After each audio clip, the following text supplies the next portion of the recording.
Hello everyone, c'est moi et Duchesse pour ma vidéo du dimanche. Alors comme vous le savez, pour ceux qui me suivent sur mon Instagram, Duchesse elle a été un peu malade la semaine dernière, ce qui m'a procuré beaucoup de soucis. Et vous y avez été nombreux parce que j'ai cherché à avoir des conseils, ce qui fait que j'ai envoyé des petits messages pour savoir si des gens avaient été confrontés au même problème avec leurs animaux.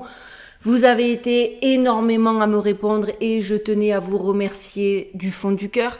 Spécial dédicace et spécial remerciement surtout pour Origine Animale qui m'a fait un soin à distance. Et les amis, je vous en parlerai un peu plus en fin de vidéo. Ça a fait clairement toute la différence.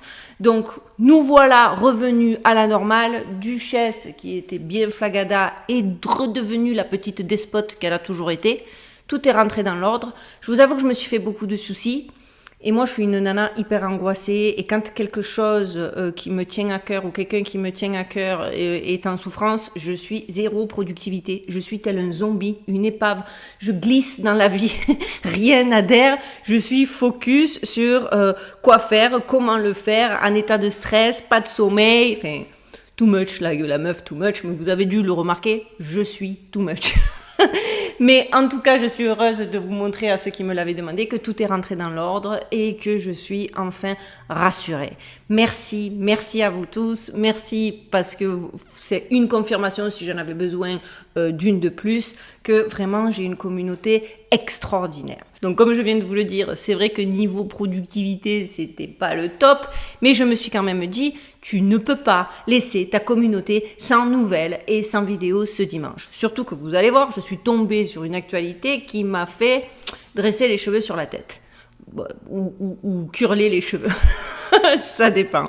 Alors de base, et comme le notait le baron John Maynard Keynes, il y a plus de 100 ans, la demande crée l'offre. Par conséquent, si beaucoup de gens s'intéressent terriblement à un sujet, quel qu'il soit, Hollywood fera des films pour répondre à cette demande.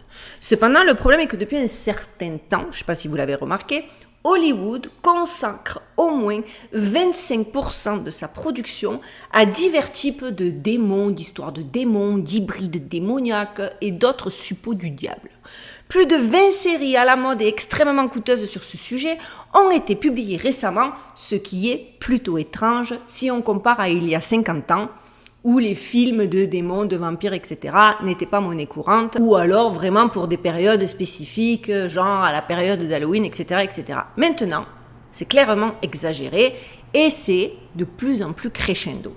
Carrément, récemment, ils ont dû se dire, c'est bon les gars, il est temps, on a suffisamment tâté le terrain, let's go pour du lourd, c'est bon, ils vont pas s'étonner, ils sont déjà conditionnés. Voilà qu'ils nous ont pondu les aventures, tenez-vous bien, de l'Antéchrist en tant que série pour enfants. Oui, vous m'avez bien entendu. Ce qui ne rentre pas clairement dans la loi de l'offre et de la demande, à moins que je ne sois pas au courant des nouveaux parents, parce que moi j'ai un pré-ado, bon un ado, donc peut-être, dites-moi en commentaire, mais il me semble pas. Les enfants n'ont aucune demande de base. Alors déjà les parents, j'espère que c'est pas ce que vous kiffez, et qu'on soit clair, les enfants n'ont aucune demande. Ils regardent soit ce que leurs parents leur permettent, soit ce que la télévision montre, et ça va pas plus haut. Disney, et bien sûr vous n'êtes pas surpris, qui d'autre, a sorti donc sa nouvelle série animée intitulée Little Demon de Danny DeVito et Dan Harmon, qui sont ceux, faut le savoir, qui avaient donné au monde Rick et Morty et Community. Et à première vue, le niveau de folie de cet animé va exploser. Alors au centre de l'intrigue se trouvera une mère, écoutez bien parce que j'ai halluciné, une mère réticente qui a été fécondée il y a 13 ans par Satan lui-même. Très normal comme histoire à raconter aux enfants. Maintenant, avec sa fille, l'Antéchrist, elle essaie de mener une vie normale, mais cela est constamment gêné par des forces impures, y compris en fait Satan himself, désireux de prendre possession de l'âme de sa petite progéniture. Ce qui est bien normal, c'est son papa, dans le délire de l'animé. Satan veut vraiment participer activement à la vie et à l'éducation de sa fille de 13 ans, appelée Chrissy, parce que c'est comme ça qu'on apprend que apparemment Satan a une fibre paternelle extrêmement développée. Et alors, la maman de cette dernière doit se balancer fort pour repousser les démons trop ennuyeux si quelque chose arrive. Eh bien, Christy reste en vain à la recherche d'un équilibre entre deux parents et du coup deux réalités. Si on n'est pas dans les messages subliminaux que l'élite essaie de nous faire bouffer depuis quelque temps, on n'y est plus. Comme vous devez vous en douter, on dit que dans la série, il y a de la sorcellerie démoniaque, des rituels païens, une mer de sang et de sexe. N'oubliez pas, c'est un animé de Disney destiné aux enfants. Tout cela a l'air très étrange et on pourrait penser même qu'ils préparent les enfants à l'avance pour cohabiter avec les démons sur la planète Terre. Jusqu'à présent, bien sûr, on ne sait pas très bien quand les démons laisseront tomber leurs masques et brilleront avec des écailles de cornes dans les communiqués de presse, mais vu comment ils mettent les bouchées doubles en ce moment, apparemment, ce moment ne tardera pas à arriver. Alors que ce soit sous forme d'extraterrestres, d'aliens, de révélations, de découvertes impromptues et très adéquates, je vous dis que là, ça pue quoi. Je sais que cela peut paraître difficile à avaler et qu'il est beaucoup plus simple de se dire que c'est du bullshit et des considérations ubuesques et conspirationnistes déconnectés de la réalité.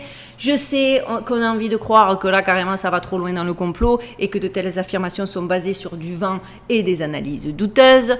Alors, vous savez que j'aime me convaincre. Bon, à 3/4 de ma communauté, on est sur la même longueur d'onde. Mais le but étant d'en rallier un maximum avec nous. Donc, je vais tous vous mettre d'accord. Enfin, tous. Surtout ceux qui croient, je répète, qu'on ne nous conditionne pas. Ceux qui croient que derrière l'industrie d'Hollywood, il n'y a rien d'autre que des gens à l'imagination fertile et qu'il ne s'agit rien de plus, rien de moins que de divertissement. Et je vous promets qu'à la suite de cette vidéo, surtout encore une fois pour les plus sceptiques, vous ne pourrez plus douter de la participation indéniable de l'industrie du divertissement dans la programmation des masses. Et c'est maintenant les amis, on y va, accrochez-vous, ça va décoiffer.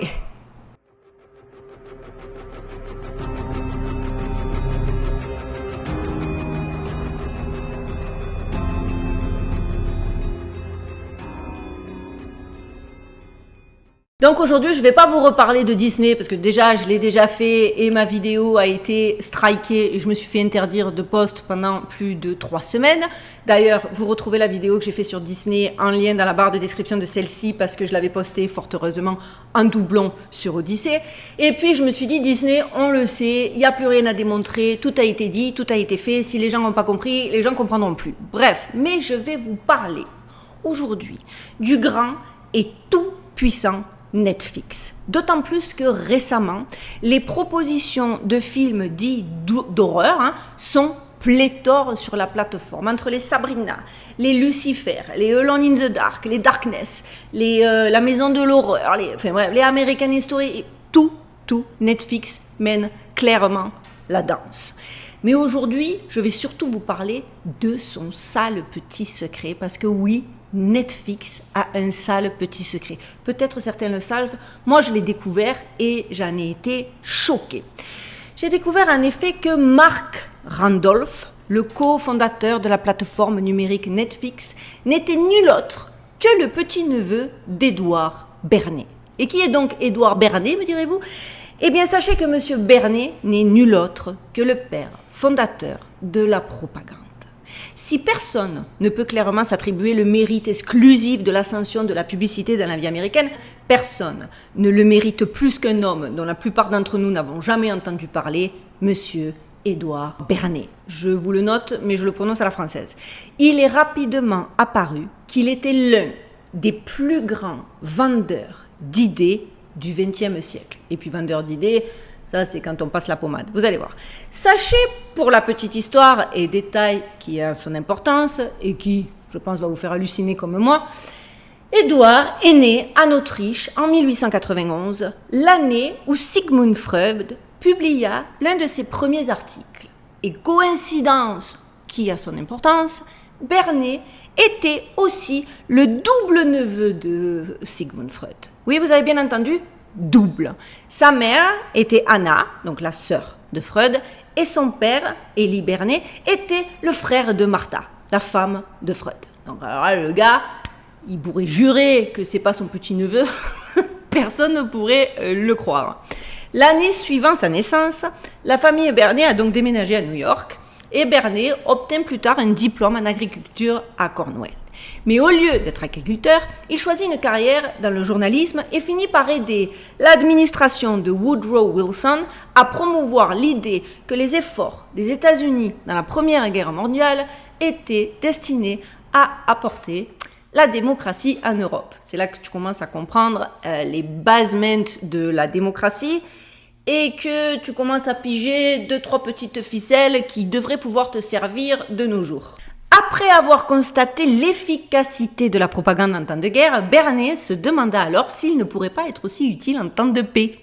Cependant, la propagande ayant acquis une connotation quelque peu péjorative, qui s'ampliera encore plus pendant la Seconde Guerre mondiale, Bernet a alors préconisé le terme de « relations publiques ». S'inspirant des idées de son cher oncle Sigmund, une relation que Bernet d'ailleurs ne manquait jamais de mentionner, il développa une approche qu'il baptisa l'ingénierie du consentement.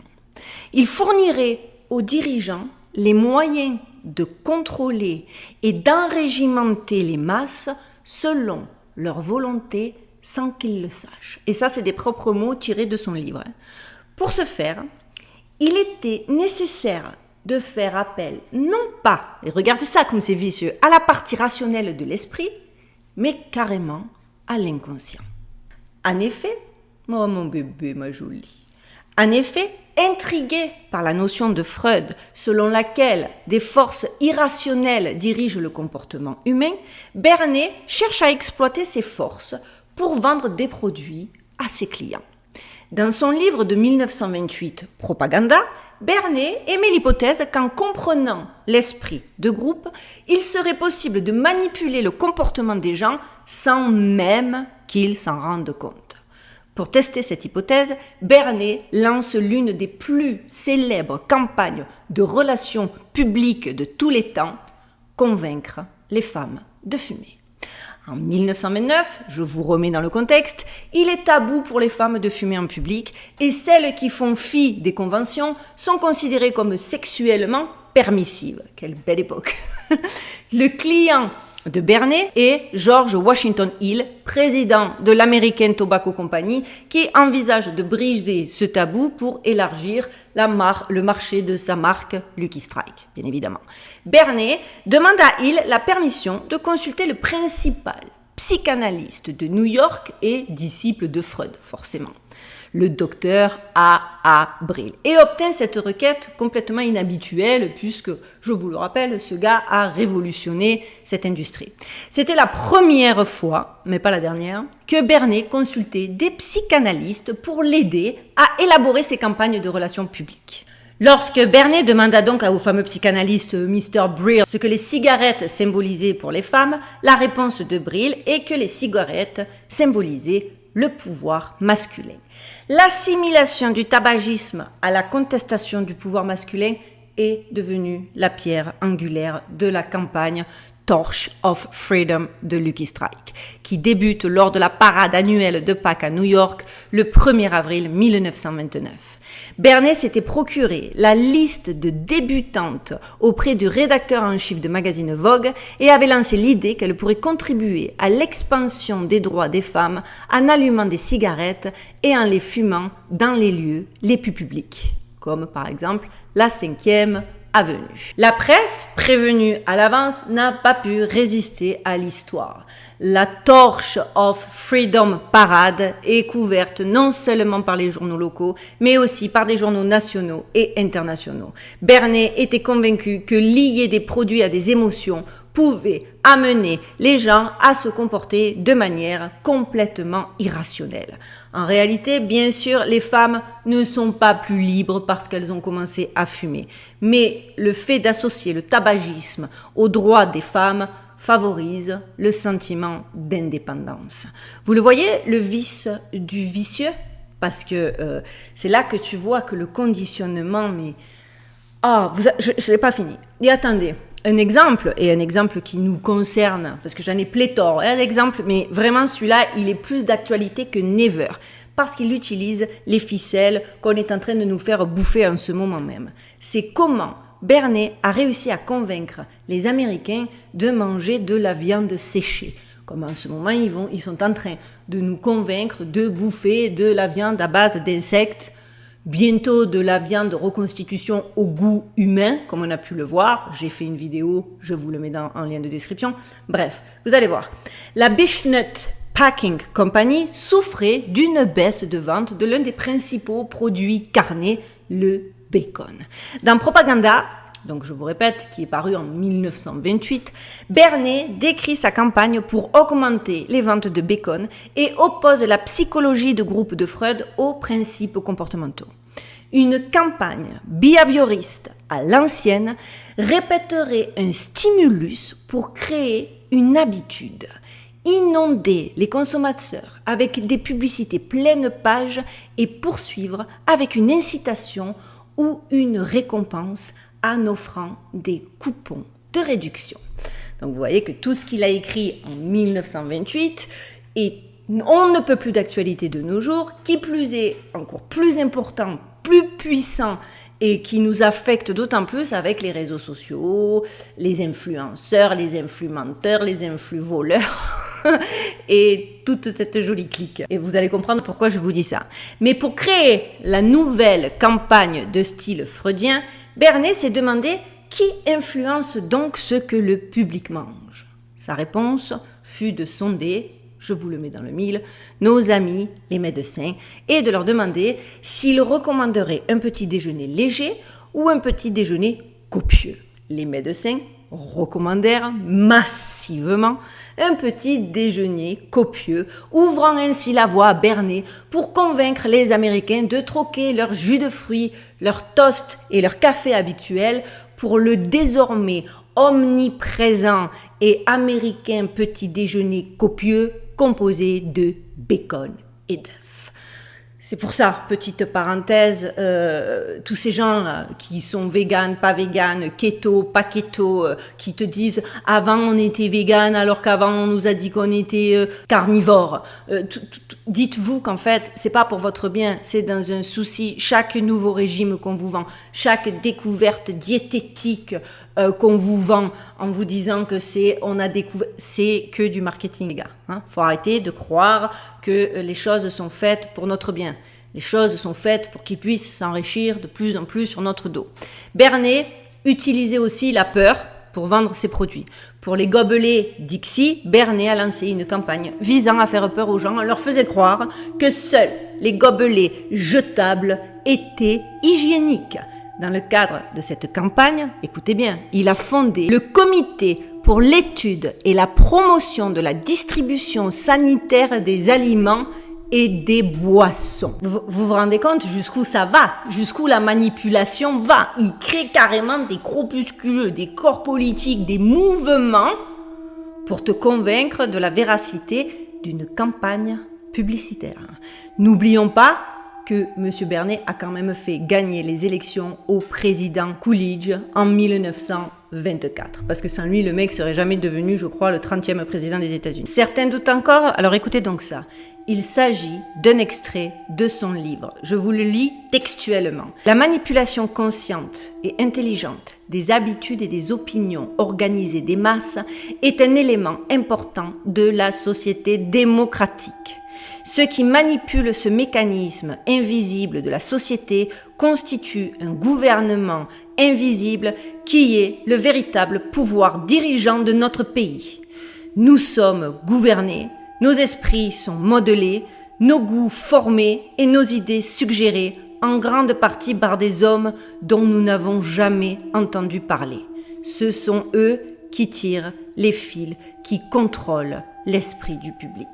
1928. Vous vous rendez compte? Ça, c'est donc ce qu'il a écrit dans son livre, puisqu'il a fait, devant le succès qu'il a eu pendant toutes ces années, en 1928, il a quand même sorti un livre pour expliquer, tout fier de lui, comment il avait réussi depuis tant d'années à manipuler et à être le number one en matière de publicité. Et devinez donc, qui s'est empressé d'utiliser ces méthodes révolutionnaires, qui s'est dit, quand il en a entendu parler, dans son pays, il s'est dit, mais ça c'est génial, hein, dans les années 1920? Eh bien, Joseph Goebbels. Et oui, Joseph Goebbels est devenu un fervent admirateur de Bernays et de ses écrits, et ce, malgré le fait que Bernays soit juif. Lorsque Goebbels devint le ministre de la propagande du Troisième Reich, il chercha à exploiter au maximum les idées de Bernays. Et c'est comme ça, par exemple, qu'il a créé un culte du Führer autour d'Adolf Hitler. Bernays a appris que les nazis utilisaient son travail en 1933 par un correspondant étranger des journaux Hearst. Il a raconté plus tard, dans son autobiographie de 1965, « Ils utilisaient mes livres comme base d'une campagne destructrice contre les Juifs d'Allemagne. Cela m'a choqué, mais je savais que toute activité humaine pouvait être utilisée à des fins sociales ou détournée à des fins antisociales. » Ce que les écrits de Bernays fournissent, ce n'est pas un principe ou une tradition permettant d'évaluer le bien fondé de la propagande, mais simplement un moyen de façonner l'opinion publique dans un but quelconque, qu'il soit bénéfique ou non pour les êtres humains. Sachez quand même que cette observation a conduit le juge de la Cour suprême, Félix Frankfurter, à mettre en garde le président Franklin Roosevelt contre le fait d'avoir permis ou de continuer à permettre à Bernays de jouer un rôle de premier plan dans la Seconde Guerre mondiale. Il le décrivit, et écoutez bien, lui et ses collègues, comme des empoisonneurs professionnels de l'esprit public, des exploiteurs de la bêtise, du fanatisme et de l'intérêt personnel. Moi, devant ces informations, je vous jure, j'étais scotché parce qu'on en est tellement presque à la conclusion, parce que la société dans laquelle on est aujourd'hui, c'est ce qu'ils ont modelé ça et c'est tellement flagrant. Dites-moi en commentaire si comme moi ça vous a pas fait exploser le cerveau, parce que je trouve ça, c'est effrayant, si on enlève le côté fascinant, c'est effrayant. Alors aujourd'hui, nous pourrions appeler ce que Bernays a mis au point une forme de stratégie de marque, mais au fond, il ne s'agit guère plus que d'un ensemble de techniques particulièrement effronté, visant à manipuler les gens pour les amener à vous obéir. Alors bien évidemment, son objectif sous-jacent est en grande partie de faire de l'argent. En convainquant les gens qu'ils veulent quelque chose dont ils n'ont pas besoin, Bernays cherche à transformer les citoyens et les voisins en vulgaires consommateurs qui utilisent leur pouvoir d'achat pour se propulser sur la voie du bonheur. Mais bien évidemment, un bonheur matérialiste, un bonheur futile, un bonheur dans l'instant, mais tu vas être frustré. Une fois que tu vas avoir acheté ce dont tu avais envie, tu vas déplacer le truc, tu vas avoir envie d'acheter un autre truc. Donc au final, à part alimenter ta frustration et nourrir la vacuité absolue, ça sert à rien. Mais voilà ce que Bernays a créé. Sans boussole morale, donc, et autant vous dire que la boussole morale, grâce aux réseaux sociaux et à toutes les nouvelles technologies qui sont venues se greffer, cette stratégie marketing, une telle transformation promeut une vision condescendante et finalement cynique de la nature humaine et des possibilités humaines. Une vision aussi susceptible de détruire des vies que de les construire. En vérité, plus souvent de les détruire que de les construire. Et ça, c'était à l'époque de l'écran noir et blanc et de la monochaîne. D'accord ? Ça, quand il a fait tout ça et qu'il a réussi déjà à manipuler à ce degré-là, c'était, je le répète, une chaîne unique en noir et blanc. Pas tout le monde avait la télé et ça a pris comme une traînée de poudre. Parce que, qu'on soit clair, là, je vous parle de Netflix, donc je viens de vous démontrer que Netflix n'était juste un véhicule à propagande. C'est que la partie immergée de l'iceberg. Le Forum économique mondial, pour ceux qui ne le sauraient pas ou qui arrivent juste sur ma chaîne, il s'agit quand même d'une organisation dédiée à l'agenda mondialisé de la grande réinitialisation, à la 4e révolution industrielle, et à la partage de l'économie sociale, consacre une grande partie de chaque réunion annuelle à Davos, en Suisse, à discuter de l'intelligence artificielle et de l'extension de son influence dans la vie quotidienne. Les Nations Unies organise de nombreuses réunions sur l'intelligence artificielle et ont consacré une énergie considérable à établir des règles éthiques pour son développement et son utilisation. Au cœur des efforts de l'ONU se trouve l'affirmation, déjà, selon laquelle seule l'ONU, et c'est là que c'est effrayant, est qualifiée pour dicter et contrôler les technologies d'intelligence artificielle pour le bien de toute l'humanité, bien évidemment. Qui croit encore que l'ONU veut votre bien? En tout cas, personne sur cette chaîne, j'en suis quasiment certaine. Les mecs ont quand même annoncé que la gouvernance de l'intelligence artificielle devrait être pleinement en vigueur d'ici 2030, selon le livre blanc des Nations Unies. Toutes les institutions mondialisantes ont fixé 2030 comme date cible pour leur projet. Rendez-vous compte, cela permettrait aux algorithmes de surveiller tous les aspects de nos vies. Les mondialistes ont même créé des systèmes qu'ils appellent l'Internet des objets, où chaque appareil que vous possédez, c'est déjà beaucoup le cas, la voiture que vous conduisez, l'ordinateur, votre téléphone portable, chaque caméra de surveillance de partout, dans les magasins, sur la route, chez vous, chaque feu stop, tout serait réuni sur un seul réseau d'appareils artificiels, intelligence, au sein d'une ville, et chaque ville serait connectée dans une grande toile d'araignée à une base de données nationale d'intelligence artificielle. L'Internet des objets est régulièrement évoqué en lien avec la gouvernance du changement climatique et de la contrainte carbone. Il réutilise les ficelles de Bernet, clairement, c'est-à-dire les femmes, vous devez fumer parce que vous allez être plus powerful, alors que, clairement, il y a toujours des différences salariales, donc autant vous dire que dans le genre poudre aux yeux, personne n'a fait plus fort. Mais là, aujourd'hui, c'est parce que les gars, il faut sauver la planète. Donc l'objectif est clair.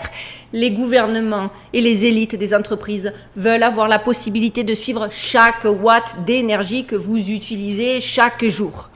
Ce type d'informations complètes, ils te disent que ça les aide à éclairer leurs décisions et à contrôler notre accès aux biens et aux services. Mais en vérité, ils auraient un contrôle total sur toute personne vivante dans ces villes intelligentes.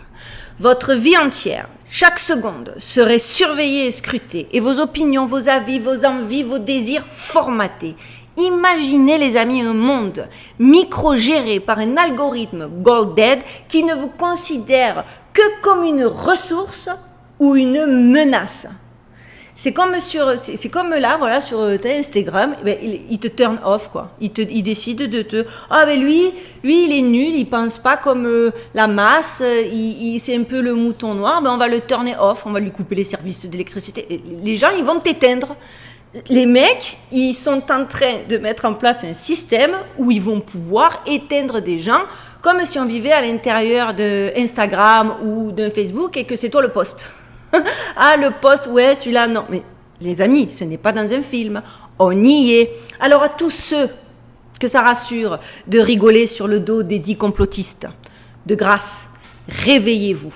Et je sais que c'est compliqué de dire aux gens éteignez vos télés parce qu'il faut être clair, je sais que je vais lire dans certains de vos commentaires, mais pas du tout. Moi, j'ai pas la télé non plus chez moi depuis des années, mais je regarde des séries sur mon ordinateur, je regarde YouTube, forcément, je bosse sur YouTube, donc faut arrêter aussi d'être hypocrite ou de croire que parce qu'on regarde pas la télé, on est à l'abri. Parce que c'est partout. C'est dans la rue, quand tu conduis et que tu as tes panneaux publicitaires. C'est tes enfants qui vont à l'école et qui sont amenés à voir d'autres enfants. C'est tout ça. C'est de partout. Ce n'est plus que ça. Donc je vais pas m'amuser à vous dire ne regardez pas la télé, arrêtez de regarder Netflix et d'essayer de vous divertir parce qu'on a quand même le droit de se divertir. Je vais juste vous dire, s'il vous plaît, regardez-les, mais regardez-les en conscience. C'est-à-dire, sachez, ne soyez plus un spectateur passif.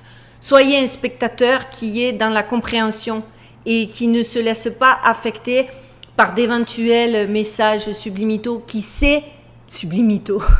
ça c'est révélateur, qui sait lire entre les lignes. Et déjà, ce sera une grande avancée. Parce qu'il y en a plein d'entre vous, et je comprends, et je trouve ça légitime, en disant qu'il faut s'ostraciser, qu'il ne faut pas se mêler, qu'il faut vivre comme un troglodyte, etc. Oui, mais bon, je suis d'accord, dans l'idéal, ça va fonctionner, mais en vérité, pas tout le monde peut le faire, pas tout le monde a envie de le faire, et qu'il faut respecter les degrés d'abnégation de chacun, et qu'il faut comprendre que des fois, quand on est parent, il y a des considérations dans lesquelles on ne peut pas non plus s'engouffrer en fermant les yeux. Et puis je n'aime pas, moi je n'ai pas fait cette chaîne justement pour adhérer à la théorie de je fais l'autruche, je mets ma tête dans le sol, ni je regarde à gauche ni je regarde à droite, je me préserve, et vous avez raison, mais à côté de ça, j'en ai un peu rien à faire de ce qui se passe chez mon voisin. Oui, si ça vous fait du bien, moi je suis pour que chacun fasse ce qui lui fait du bien, que chacun trouve comment sa paix intérieure, et que chacun fasse à son rythme et avec ses capacités, d'accord ? Ça c'est la base pour moi. Mais donc ne jugez pas les gens qui peuvent pas carrément se mettre au banc de la société et de vivre comme des marginaux. Il n'y a rien de péjoratif derrière marginaux, mais encore une fois pour vous dire, moi la politique de l'autruche, voilà, je ne regarde pas, je n'entends pas, je ne vois pas, je suis protégée. Tant mieux si ça marche pour vous. Moi, je sais que je suis quelqu'un de beaucoup trop, malgré tout, de beaucoup trop humaine et empathique pour me dire, moi, je me protège et les autres, allez un petit peu vous taper des patrouilles. Pas trop. Voilà les amis, pour moi c'est fini. J'espère que j'aurai réussi au moins à, si je sais pas à convaincre, parce que je vais pas être prétentieuse, mais du moins à susciter la curiosité pour ceux qui auraient encore des doutes sur les manipulations auxquelles nous sommes sujettes au quotidien. Et si je peux avoir sensibilisé des parents, des enfants, eh bien j'ai déjà gagné mon pari. Voilà, pour aujourd'hui c'est fini. Avant de partir, s'il vous plaît, vous avez vu YouTube, il va supprimer des vidéos, ils vont faire. Au début j'étais contente, je pensais que YouTube avait décidé de moins censurer. Que ne suis-je pas naïve? En fait, YouTube, il va supprimer des vidéos. Apparemment, la censure revient plus forte que jamais. Donc, vous savez le système. S'il vous plaît, ce n'est pas moi, c'est pour l'algorithme. Pour pas que YouTube me strike trop vite et trop facilement, on like à fond parce que le like m'aide pour le référencement. On commente. S'il y a un like, un comment, c'est le top. On partage parce que ça aussi, ça aide dans le référencement. Et bien évidemment, si vous pouvez après regarder une vidéo, pas forcément de moi, mais pour que YouTube se dise que grâce à moi, j'ai éveillé votre curiosité et que en fait, je mets du cerveau disponible pour YouTube, malheureusement c'est ça, pareil, ça aide la chaîne à être un peu plus suggérée et donc la communauté à s'agrandir. Et bien évidemment, si la communauté s'agrandit, plus on est fort. Avant de vous quitter aussi, ce dont je veux vous parler, c'est vraiment, je vous le disais en début de vidéo, ma petite duchesse a été malade cette semaine. Elle a eu beaucoup de vomissements. J'avais très peur parce qu'il fait très chaud, de la déshydratation. Vous savez comment ça peut être compliqué et dangereux pour les animaux. Et j'ai donc demandé à Origine Animale de lui faire un soin à distance. Je vous en avais déjà parlé dans une précédente vidéo et honnêtement, j'ai été bluffée. Ça a été, elle m'a dit des choses assez hyper pro en plus, vraiment, vous attendez pas pour les plus sceptiques à un truc un petit peu pareil, new age, un petit peu perché ou non, c'est hyper pro, c'est hyper carré. Honnêtement, ça m'a bluffé. Alors si vous avez besoin parce que votre animal est malade, ou même si vous voulez rentrer en communication avec des animaux perdus, des animaux décédés, si je vous assure, elle est extraordinaire. C'est Origine Animale, je vous mets toutes ces coordonnées dans la barre de description de cette vidéo et vraiment moi ça m'a beaucoup aidé et je la remercie encore infiniment du fond du cœur. Voilà, cette fois-ci, c'est fini. Je vous retrouve la semaine prochaine. J'ai hâte de lire vos commentaires parce que je me régale. Merci parce que entre plein de nouvelles informations, plein de choses sur lesquelles j'avais pas forcément percuté, etc., vous êtes un puits de savoir et de connaissances qui me bluffent à chaque fois.